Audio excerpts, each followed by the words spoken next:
Hay algo que la Iglesia lleva siglos callando sobre el divorcio. Y no porque no está en la Biblia, sino porque es incómodo decirlo. Hoy lo vamos a hablar sin rodeos, sin juicio y con la palabra abierta. Porque si tú o alguien que conoces está pasando por esto, necesitas saber la verdad completa. Y al final de este video vamos a hacer una oración juntos que podría cambiar todo para ti. Así que quédate hasta el final. El divorcio es uno de los temas más dolorosos que existen. No hay persona que llegue al matrimonio pensando en separarse.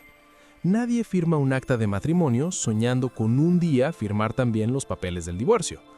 Pero la vida pasa. Las personas cambian, las heridas se acumulan y en algún momento muchos creyentes se encuentran en una situación que nunca imaginaron, preguntándose si Dios los va a condenar por lo que están viviendo, si hay gracia para ellos, si la Biblia dice algo concreto sobre su caso. Y aquí está el problema.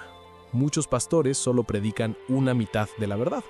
Dicen, Dios odia el divorcio, y ahí se quedan. Pero la Biblia dice mucho más que eso. Y hoy vamos a explorar todo.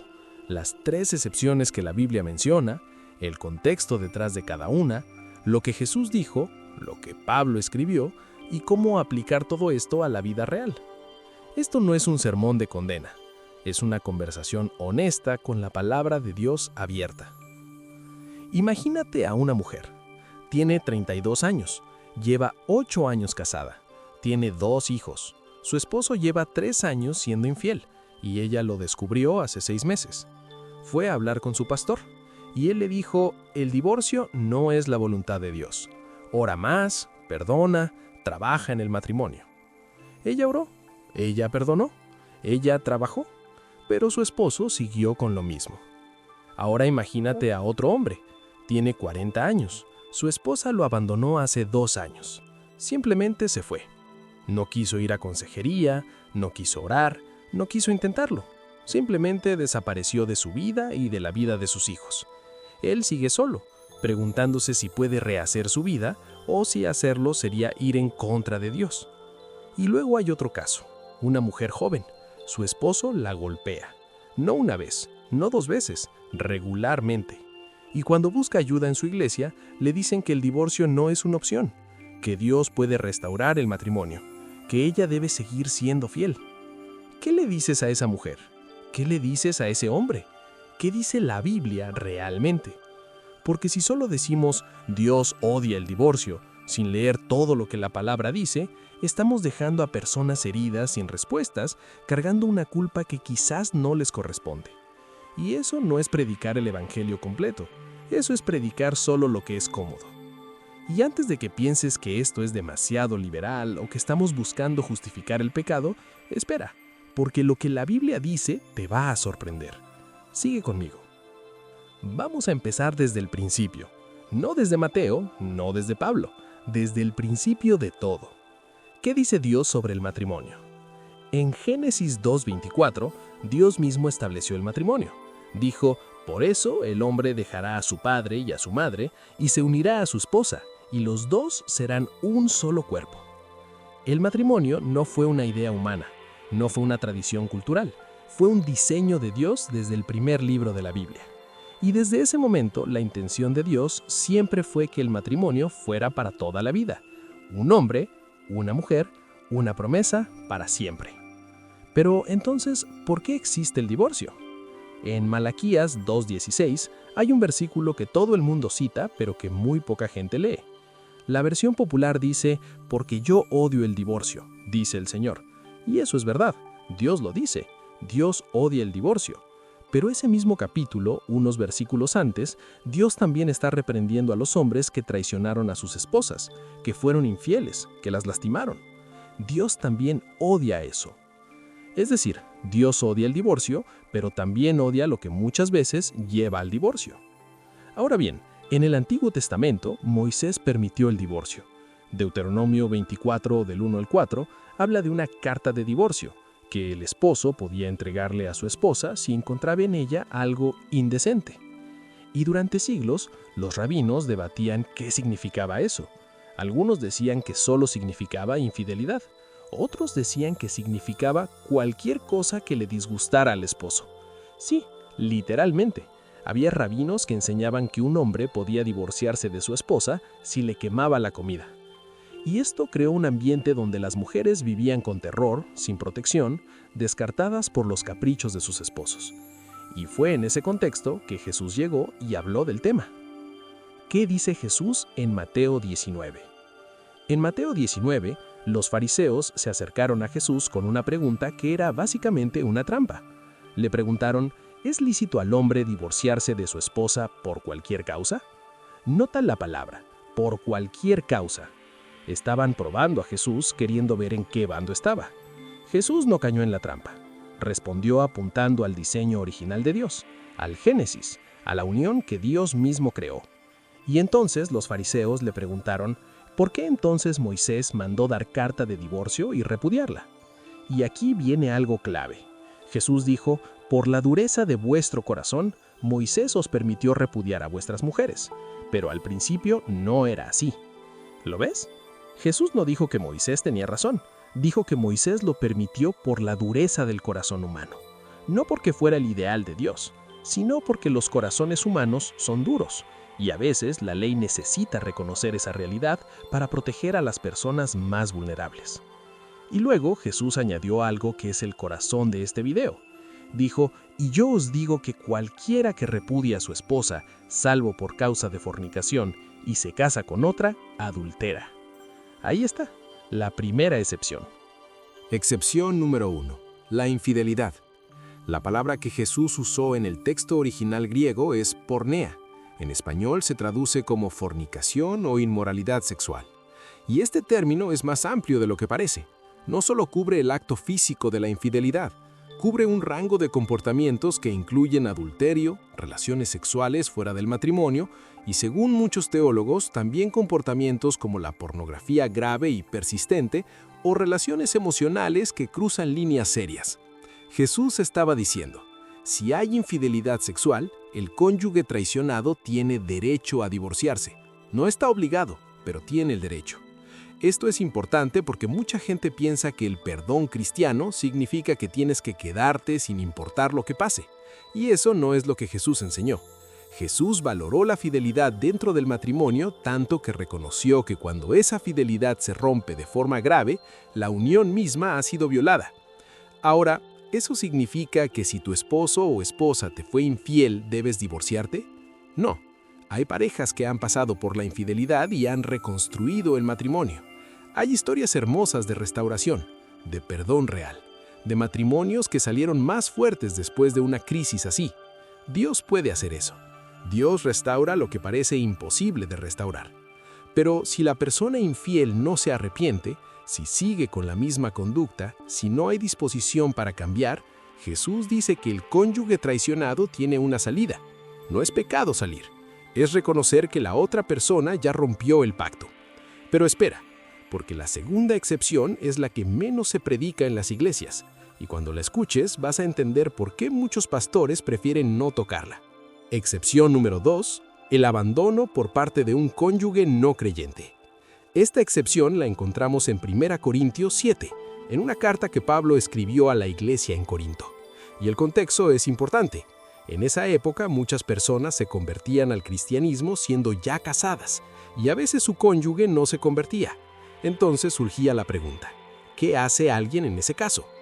Pablo responde en los versículos 12 al 15 de ese capítulo. Dice que un creyente está casado con alguien que no cree, y ese no creyente está dispuesto a vivir en paz con el creyente, entonces que no se divorcien. El cónyuge no creyente puede ser santificado a través de la relación y los hijos también. Hasta aquí, todo bien. Pero entonces viene el versículo 15. Pablo dice, pero si el no creyente se separa, que se vaya. En tales casos, el hermano o la hermana no está bajo servidumbre, pues Dios nos llamó a vivir en paz. Esa frase es enorme. No está bajo servidumbre. En el griego original, la palabra que Pablo usa es dedulotai, que viene de dulos, esclavo. Pablo está diciendo, el creyente abandonado no está en esclavitud, no está atado, no está obligado a seguir esperando para siempre a alguien que ya se fue y no quiere volver. Ahora bien, Hay una discusión teológica legítima sobre si este versículo permite el nuevo matrimonio o solo el divorcio. Algunos estudiosos dicen que Pablo solo está hablando de separación. Otros argumentan que no estar bajo servidumbre implica libertad completa, incluyendo la libertad de casarse de nuevo. Lo que está claro es esto. Pablo reconoce que cuando un cónyuge abandona el matrimonio y no tiene ninguna intención de regresar, el creyente que fue abandonado no tiene que vivir en esa situación de forma permanente.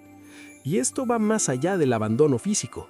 Los teólogos han ampliado este principio para hablar del abandono constructivo, que es cuando alguien sigue viviendo en la misma casa, pero ha abandonado el matrimonio emocional, espiritual y relacionalmente, cuando ya no hay nada que salvar porque una de las partes simplemente no quiere que haya matrimonio.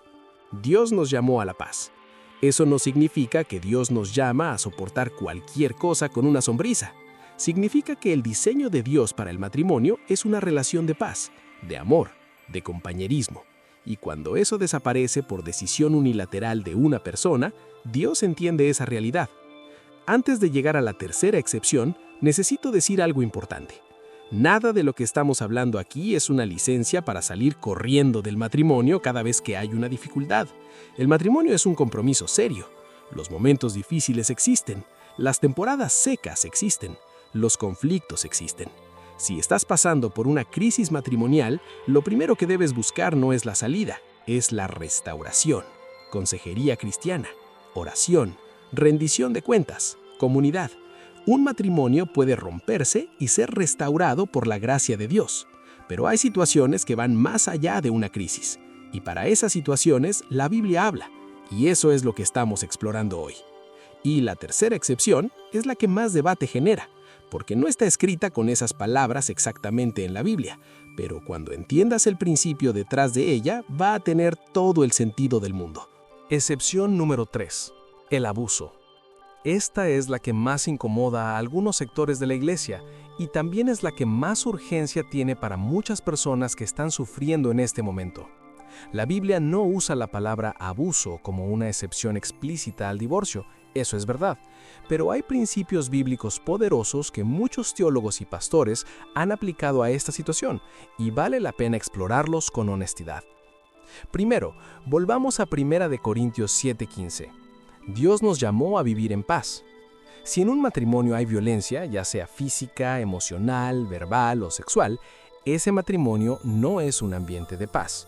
Es lo opuesto de lo que Dios describe. Segundo, el principio de protección de los vulnerables. A lo largo de toda la Biblia, Dios muestra una preocupación especial por proteger a los que están siendo oprimidos. En Salmos 72, Isaías 1, Proverbios 31 y muchos otros textos, Dios llama a proteger a los que no tienen poder para protegerse solos. Si una persona está siendo dañada dentro del matrimonio, hay un principio bíblico que demanda que esa persona sea protegida. Tercero, algunos teólogos señalan que el abuso grave y prolongado es en sí mismo una forma de abandono constructivo. Cuando alguien usa el matrimonio como escudo para dañar a otra persona, ya ha abandonado el verdadero significado del matrimonio. Ya ha roto el pacto, no con un acto de infidelidad sexual, pero sí con un patrón de destrucción del otro.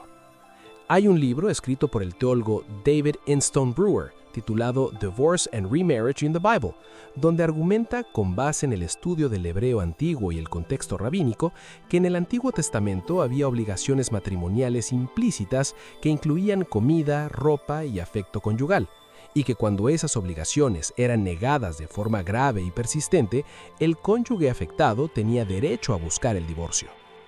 El matrimonio no es solo un papel, es un pacto de amor, cuidado, respeto y protección mutua.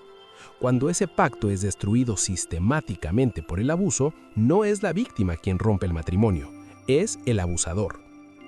Ahora, algo muy importante que quiero que escuches con mucha atención, porque esto es lo que cambia todo para las personas que están cargando culpa innecesaria. ¿Qué pasa con la gracia? Digamos que alguien ya se divorció, y no fue por ninguna de las 3 excepciones que acabamos de hablar. Fue por incompatibilidad, por inmadurez, por razones que en ese momento parecían válidas, pero que ahora, años después, esa persona mira con otros ojos. ¿Qué dice Dios de esa persona? Esto es algo que necesitamos hablar con honestidad, porque hay personas que llevan años, décadas incluso, cargando una culpa que les impide recibir el amor de Dios de forma plena. La Biblia es clara en que el divorcio, fuera de las causas legítimas, es un pecado. No vamos a suavizar eso, pero la Biblia también es clara en que no hay pecado, ninguno, que esté fuera del alcance de la gracia de Dios para el que genuinamente se arrepiente y busca su perdón. En 1 de Juan 1:9 dice, si confesamos nuestros pecados, Él es fiel y justo para perdonar nuestros pecados y limpiarnos de toda maldad. Toda maldad, no toda maldad excepto el divorcio, toda. Y Romanos 8:1 dice, ahora pues, ninguna condenación hay para los que están en Cristo Jesús. Ninguna, no poca condena, no condena reducida, ninguna. Dios no lleva un registro de tus fracasos para usarlos en tu contra. Eso no es el Dios de la Biblia. Eso es una caricatura religiosa de Dios que lastima a las personas y las aleja de Él. El Dios que Jesús reveló es un padre que corre hacia el hijo que regresa. Es un pastor que deja las 99 ovejas para buscar a la que se perdió. Es un Dios que escribe sobre el agua la historia de una mujer sorprendida en adulterio. Y le dice, yo tampoco te condeno, ve y no peques más. Si te divorciaste y sientes que Dios ya no puede usarte, que ya no mereces su amor, que estás marcado para siempre, eso es una mentira, y la fuente de esa mentira no es Dios. ¿Y el nuevo matrimonio? Esta es quizá la pregunta más difícil. ¿Puede alguien que se divorció volver a casarse? La Biblia habla de esto también. En 1 de Corintios 7, 27-28, Pablo dice, ¿estás sujeto a mujer? No procures separación. ¿Estás libre de mujer? No procures casarte. Mas también si te casas, no pecas. Y más adelante en el versículo 39 dice, la mujer está ligada por la ley mientras su marido vive, pero si su marido muere, libre es para casarse con quien quiera, con tal que sea en el Señor. Este versículo habla del contexto de la muerte del cónyuge, pero el principio de que hay situaciones en las cuales el vínculo matrimonial se rompe y la persona queda libre, ha sido aplicado por muchos teólogos también al divorcio por causas legítimas. La posición más común entre los teólogos evangélicos es que en el caso de infidelidad sexual y en el caso del abandono por un no creyente, el cónyuge inocente tiene la libertad de volver a casarse sin estar en pecado.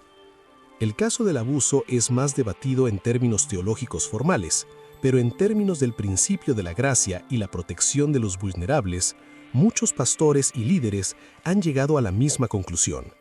Sin embargo, la posición de la Iglesia histórica y de muchos pastores hoy es que el nuevo matrimonio debe tomarse con seriedad, con tiempo de sanidad y reflexión después del divorcio, con rendición de cuentas ante la comunidad de fe y siempre buscando casarse en el Señor, es decir, con alguien que comparta la fe. Pero hay algo que no hemos tocado todavía y que muchas personas pasan por alto cuando estudian este tema. Y tiene que ver con una pregunta que cambia completamente la perspectiva. ¿Qué es lo que Dios realmente está protegiendo? Cuando Dios dice que odia el divorcio, ¿qué está protegiendo exactamente? Está protegiendo a las personas específicas dentro del matrimonio, y también a los hijos que nacen dentro de ese matrimonio. Dios no odia el divorcio como si el divorcio fuera un objeto abstracto que ofende su sensibilidad estética. Dios odia el divorcio porque el divorcio duele. Duele profundamente. Duele a los que se divorcian. Duele a los hijos. Duele a las familias. Hay una devastación real en cada separación, incluso cuando la separación es necesaria y correcta. Y entender esto cambia cómo vemos todo el tema. Porque Dios está del lado de las personas heridas, siempre.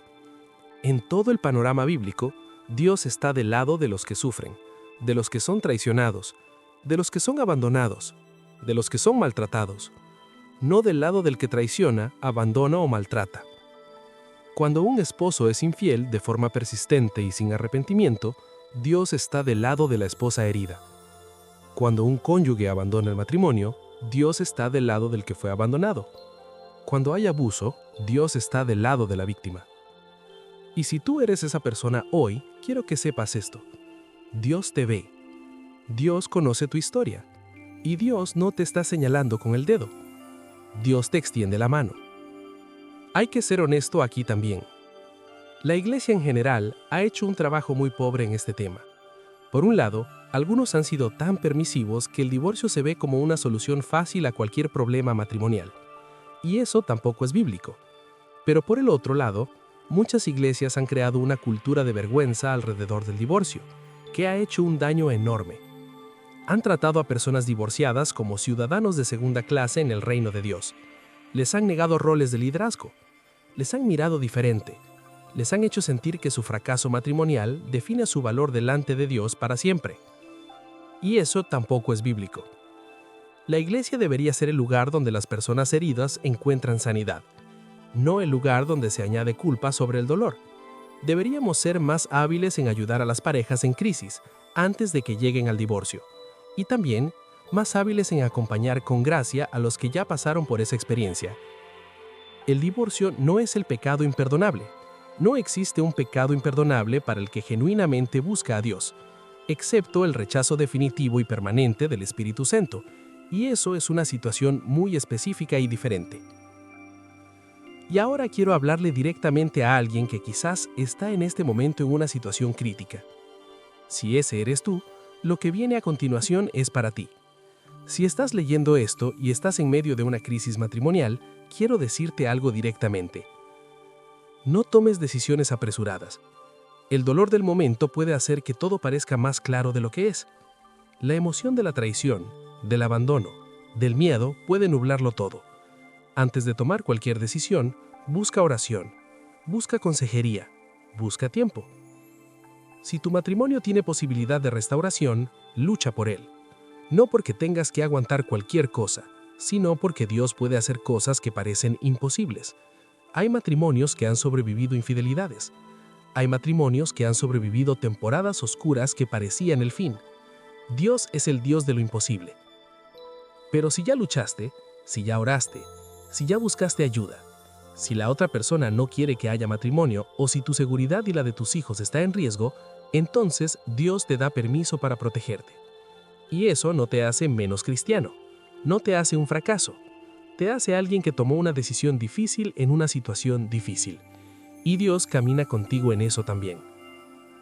A los que ya se divorciaron, su historia no terminó. Moisés se divorció de su primera esposa. Los patriarcas tuvieron historias maritales complicadas. David cometió pecados mucho más graves y fue llamado varón conforme al corazón de Dios. Dios escribe historias de redención, no de condena permanente. El divorcio puede ser parte de tu historia, pero no tiene que ser el final de tu historia. Hay una pregunta que muchos evitan, pero que vive en la mente de muchas personas. ¿Me equivoqué al casarme? Y relacionada con esa, ¿cómo sé si Dios me guió a ese matrimonio o si fue solo mi voluntad? Esta es una de las preguntas más dolorosas que existen, porque implica mirar hacia atrás con ojos más maduros y ver decisiones que se tomaron de otra forma. Implica honestidad sobre inmadurez, sobre señales ignoradas, sobre presiones familiares o culturales que nublaron el juicio. Dios no siempre nos da lo que pedimos. A veces nos deja aprender de nuestras decisiones. Eso no significa que Dios abandonó la situación. Dios puede estar presente incluso en los errores, trabajando para sacar algo bueno incluso del dolor. En Romanos 8:28 dice, «Sabemos que a los que aman a Dios, todas las cosas les ayudan a bien». No dice que todas las cosas son buenas, dice que todas las cosas ayudan a bien para los que aman a Dios. Hay una diferencia enorme. Tu matrimonio difícil no fue un desperdicio. Tus hijos no son un error. Lo que aprendiste en ese proceso no es inútil. Dios puede tomar todo eso, incluyendo el dolor, y usarlo para algo que todavía no puedes ver. Quizás no eres la persona que está pasando por esto. Quizás tienes un amigo, un familiar, alguien en tu iglesia que está en medio de una crisis matrimonial o ya se divorció. Aquí hay algunas cosas que necesitas saber. Lo primero es escuchar antes de hablar. No llegues con tu lista de versículos, no llegues con soluciones, llega con tu presencia y con tu oído. Las personas heridas necesitan sentirse vistas antes de poder recibir cualquier consejo. Lo segundo es no juzgar lo que no conoces. Desde afuera es muy fácil decir, ¿por qué no lo dejó antes? ¿O por qué no perdonó? No conoces los detalles, no conoces las dinámicas internas, no conoces los años de historia que llevaron a esa situación. Guarda el juicio. Lo tercero es ser presencia, no sermón. Hay tiempo para hablar de la palabra, pero en el momento más agudo del dolor, lo que más necesita una persona es saber que no está sola, que alguien está con ella. Y lo cuarto es apuntar a Dios, no a ti mismo. Tú no tienes las respuestas completas, nadie las tiene, pero Dios sí. Ora con esa persona, señálala hacia Dios, ese es el mejor regalo que puedes darle. Ya casi llegamos al final, pero antes de la oración que prometí al principio, hay algo que necesito decirte sobre la esperanza, porque este video no puede terminar en el dolor. Entonces, ¿cuándo permite Dios el divorcio? La Biblia señala 3 situaciones principales. La primera es la infidelidad sexual, o porneia en el griego, que Jesús menciona específicamente en Mateo 5 y Mateo 19, como una causa legítima para el divorcio. Cuando hay infidelidad grave y no hay arrepentimiento ni disposición para cambiar, el cónyuge traicionado tiene el derecho de divorciarse. La segunda es el abandono por parte de un cónyuge no creyente, que Pablo describe en 1 Corintios 7. Cuando alguien que no comparte la fe decide irse y no tiene intención de regresar, el creyente abandonado no está bajo servidumbre. Dios lo llama a vivir en paz. Y la tercera, que no está escrita con esas palabras, pero que se desprende de principios bíblicos sólidos, es el abuso grave y persistente, especialmente cuando hay un riesgo real para la seguridad de las personas. Dios no llama a sus hijos a ser víctimas permanentes en nombre de un matrimonio que ya fue destruido por el abusador. Y sobre todo, hay una cosa que corre por encima de todo esto: la gracia. Si te divorciaste con causa legítima, la gracia de Dios es para ti. Si te divorciaste sin causa legítima, pero genuinamente te has arrepentido, la gracia de Dios es para ti. Si estás en este momento en una situación difícil y no sabes qué hacer, la gracia de Dios es para ti. Dios no te clasifica por tu estado civil, Dios te conoce por tu corazón. Y tu corazón, el hecho de que estés buscando respuestas en la palabra de Dios, el hecho de que te importa hacer lo correcto, eso ya dice algo sobre quién eres delante de Dios. Y ahora sí, como prometí al principio, vamos a orar juntos. Si puedes, cierra los ojos, pon una mano en tu pecho, y si estás en un lugar donde puedes orar en voz alta, hazlo. Si no, ora en tu interior. Dios escucha igual. Padre Celestial, gracias porque no eres un Dios que nos abandona cuando más te necesitamos. Gracias porque cuando el mundo nos juzga, tú nos conoces de verdad. No el papel que firmamos, no las palabras que dijimos en un altar. Nos conoces a nosotros, el interior, lo que nadie más ve. Señor, hoy hay personas escuchando esto que están en medio de una tormenta. Hay matrimonios que están tambaleando en este momento. Hay personas que ya pasaron por el divorcio y todavía cargan una culpa que les pesa cada día. Hay personas que están confundidas, que no saben qué decisión tomar, que tienen miedo de equivocarse, que tienen miedo de tu juicio. Señor, habla a cada uno de ellos en este momento.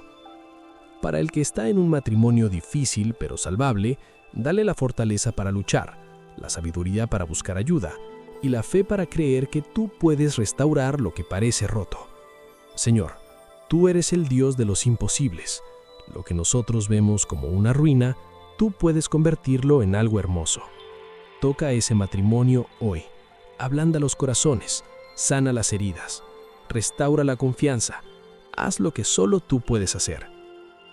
Para el que fue traicionado, para el que fue abandonado, para el que se quedó solo cuando no quería estar solo, Señor, sé su consuelo esta noche, sé su compañía, sé la voz que les dice que no están solos, que tú los ves, que tú los valoras, que el dolor que sienten no es el fin de su historia. Para el que ya se divorció y lleva años cargando culpa, Señor, hoy en este momento que tu Espíritu les hable con claridad, que puedan recibir tu perdón, no como una teoría, no como una doctrina, sino como una experiencia real en su corazón, que sientan que están limpios, que sientan que el pasado ya fue perdonado, que la vergüenza se vaya, que la condena se levante, porque en Cristo ya no hay condenación, ya no, y tú lo dijiste, y tu palabra es verdad. Para los que están confundidos, que no saben qué hacer, que están leyendo la Biblia y orando y aún así no tienen paz, Señor, dales discernimiento. Envíales personas sabias, pastores que les hablen con verdad y amor al mismo tiempo, comunidad que les acompañe, que no tomen decisiones solos, que te consulten a ti primero siempre. Señor, toca cada corazón que está escuchando esto ahora mismo. Toca el matrimonio que está en crisis, toca a la persona que está sola, toca al que lleva años dolido, toca al que tiene miedo, toca al que no sabe si todavía merece tu amor. Y en este momento, que cada uno pueda escuchar tu voz diciendo, te amo, no porque seas perfecto, no porque nunca te hayas equivocado, sino porque eres mío, y lo que es mío, yo no lo suelto. Gracias, Padre. Gracias porque eres un Dios que no abandona, que no juzga sin entender, que no condena sin antes ofrecer gracia, que vino a buscar a los perdidos, a sanar a los quebrantados, a liberar a los que están atados por el miedo y la culpa. Que tu Espíritu Santo siga hablando a cada corazón después de este video. Que lo que se sembró hoy en la palabra dé fruto. Que las personas que lo necesitan tomen las decisiones correctas con tu guía y no con su sola lógica. Que los matrimonios que pueden ser restaurados lo sean. Y que las personas que necesitan paz y liberación la encuentren en ti. En el nombre de Jesús. Amén.